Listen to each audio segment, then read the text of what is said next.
मुख्य समाचार। गुरुवार को बीजेपी और तृणमूल कांग्रेस के नेताओं का आमना सामना हुआ। कहीं ये पुलिस और प्रशासन के लोगों से बहस करते दिखे, तो कुछ लोग स्ट्रांग रूम में मशीनों को रखने को लेकर अव्यवस्था का आरोप लगाते हुए धरने पर बैठ गए। यहाँ तक कि पश्चिम बंगाल की मुख्यमंत्री ममता बनर्जी भी कोलकाता की भवानीपुर सीट पर स्ट्रांग रूम तक पहुँच गयी। ऐसा पहली बार हुआ।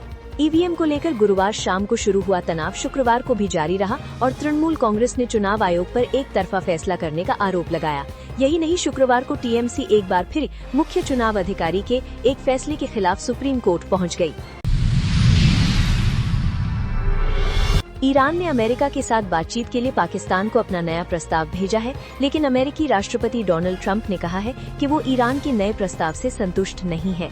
ट्रंप ने कहा है कि युद्ध विराम की वजह से ईरान के खिलाफ अभियान समाप्त हो गया है, इसलिए उन्हें युद्ध जारी रखने के लिए अमेरिकी कांग्रेस की मंजूरी की जरूरत नहीं है। ट्रंप ने हाउस स्पीकर माइक जॉनसन और कार्यवाहक सेनेट अध्यक्ष चक ग्रासली को लिखे पत्र में कहा, 7 अप्रैल 2026 के बाद से अमेरिकी और ईरानी सेनाओं के बीच कोई गोलीबारी नहीं हुई है। 28 फरवरी 2026 को शुरू हुई शत्रुता समाप्त हो गई है। लेकिन ये नया रुख ट्रंप द्वारा कुछ घंटे पहले दिए गए बयानों के उलट है, जिसमें उन्होंने इस बात पर जोर दिया था कि अमेरिका ईरानी मुद्दे से निपटने से जल्दी पीछे नहीं हटेगा। कॉमर्शियल सिलेंडर की कीमतों में बढ़ोतरी होने पर केंद्रीय मंत्री प्रहलाद जोशी ने कहा है कि ये एक अंतर्राष्ट्रीय समस्या है। दरअसल शुक्रवार को 19 किलो के कॉमर्शियल सिलेंडर की कीमत में 993 रुपए की बढ़ोतरी हुई है। हालांकि घरेलू सिलेंडर की कीमत में कोई बदलाव नहीं हुआ है। कीमतों में बढ़ोतरी के बाद प्रहलाद जोशी ने न्यूज एजेंसी ANI से कहा कि हमारी LPG की 50% से ज्यादा जरूरत आयात पर निर्भर है। मुश्किलों के बावजूद मोदी सरकार ने पेट्रोल, डीजल, घरेलू LPG और LNG की कीमतें संभाल कर रखी हैं। उन्होंने आगे कहा, लेकिन ये होना ही था क्योंकि कंपनियां बहुत नुकसान झेल रही हैं, इसी वजह से ऐसा हुआ। दुनिया के लिए अरिजीत सिंह और यहाँ के लोगों के लिए सोमू का शहर। लेकिन सोमू के इस शहर में कहीं भी आपको सोमू की तस्वीर नहीं नजर आती। न कहीं पोस्टर लगे मिलते हैं और न ही बैनर। अरिजीत यहाँ भी चकाचौंध और उसकी नुमाइश से उतने ही फासले पर खड़े दिखाई देते हैं जितना फासला उन्होंने मुंबई की चमक दमक वाली दुनिया से बनाए रखा है। BBC हिंदी के WhatsApp चैनल से जुड़ने के लिए यहाँ क्लिक करें। बीते जनवरी में जब अरिजीत ने बॉलीवुड में प्लेबैक सिंगिंग को अचानक ही एक दिन कहे मैनू विदा करो कह दिया और फिर ले आया दिल मजबूर उन्हें वापस जियागंज की गलियों में ले आया, तभी से इस बात को समझने की जिज्ञासा थी कि भला उस शख्स का प्रभाव कैसा होगा। उनके ही शहर के लोगों, खासकर युवा पीढ़ी पर इस शख्सियत का प्रभाव कैसा होगा जिसने अपने करियर के चरम पर आकर ऐसा फैसला करने की हिम्मत दिखाई। जियागंज पर अरिजीत के प्रभाव को समझने के लिए मैंने मदद ली यहाँ की गलियों और इन गलियों में रहने वाले लोगों की। महाराष्ट्र बोर्ड ने क्लास 12th HSC परीक्षा 2026 का रिजल्ट आज यानी शनिवार को सुबह 11 बजे प्रेस कॉन्फ्रेंस के माध्यम से घोषित कर दिया। Maharashtra state board of secondary and higher secondary education की तरफ से जारी इस परिणाम का इंतजार लाखों स्टूडेंट कर रहे थे। अब स्टूडेंट अपना रिजल्ट बोर्ड की आधिकारिक वेबसाइट mahahsscboard.in, hscresult.mahahsscboard.in या डिजी लॉकर के जरिए आसानी से चेक कर सकते हैं। यहीं से आप अपना स्कोर कार्ड भी डाउनलोड कर सकते हैं।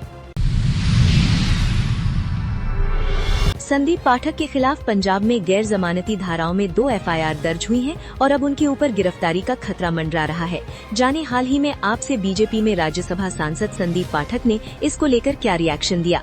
हाल ही में आम आदमी पार्टी छोड़कर बीजेपी में आए राज्यसभा सांसद संदीप पाठक पर पंजाब में 2 FIR दर्ज हुई हैं। संदीप पाठक के खिलाफ पंजाब के 2 अलग अलग जिलों में FIR रजिस्टर की गई हैं। दोनों ही FIR गैर जमानती धाराओं में उनके खिलाफ दर्ज हुई हैं। बता दें कि अब संदीप पाठक पर गिरफ्तारी का खतरा मंडरा रहा है। इस बीच संदीप पाठक अपने दिल्ली के घर से जल्दबाजी में निकलते नजर आए। राघव चड्ढा के साथ आपसे बगावत कर संदीप पाठक बीजेपी में आए हैं। तृणमूल कांग्रेस की याचिका पर सुप्रीम कोर्ट में सुनवाई हुई है। कपिल सिब्बल ने टीएमसी का पक्ष कोर्ट में रखा, लेकिन टीएमसी को राहत नहीं मिल सकी और टीएमसी की याचिका खारिज कर दी गई। कपिल सिब्बल ने कहा, इलेक्शन कमीशन एक तरफा फैसले नहीं ले सकता। उन्होंने कहा कि हमें आशंका है कि ACEO के आदेश से काउंटिंग में गड़बड़ी होगी। टीएमसी ने क्या कहा? टीएमसी ने कहा कि काउंटिंग सुपरवाइजर के तौर पर राज्य कर्मचारियों की नियुक्ति क्यों नहीं की जा रही है। संविधान के अनुच्छेद 324 की धज्जियां उड़ाई जा रही हैं। चुनाव आयोग मनमानी कर रहा है। चुनाव आयोग राज्य के कर्मचारियों की नीयत पर सवाल खड़े कर रहा है। कर्नाटक के तुमकुर जिले में H5N1 वायरस का कहर देखने को मिला है। यहाँ H5N1 वायरस की वजह से लगभग 40 मोरों की मौत हो गई है। डिप्टी कमिश्नर सुभा कल्याण ने इसकी पुष्टि की है। जिला प्रशासन के मुताबिक इन्फेक्शन के केंद्र से 10 किलोमीटर के दायरे में आने वाला इलाका कंटेनमेंट जोन घोषित हो गया है। वायरस को फैलने से रोकने के लिए लगातार कोशिशें की जा रही हैं। ऐसे हुई H5N1 वायरस की पुष्टि। डिप्टी कमिश्नर सुभा कल्याण ने लोगों से अपील की है कि वे सिर्फ अच्छी प्रकार से पका हुआ और उबला हुआ मांस ही खाएं। उन्होंने ये भी कहा कि तुमकुर जिले में जंगली पक्षियों और उसमें भी खासकर मोरों की मौत की खबर मिलने के बाद उनके सैंपल्स को जांच के लिए भेजा गया था, जिसमें H5N1 वायरस होने की पुष्टि हो गई है। कर्नाटक सरकार की तरफ से दिशा निर्देश मिलने के बाद गहनता से निगरानी कर रहे हैं और रैपिड रिस्पांस टीमें यहां लगातार सर्वेलांस करने में जुटी हुई हैं।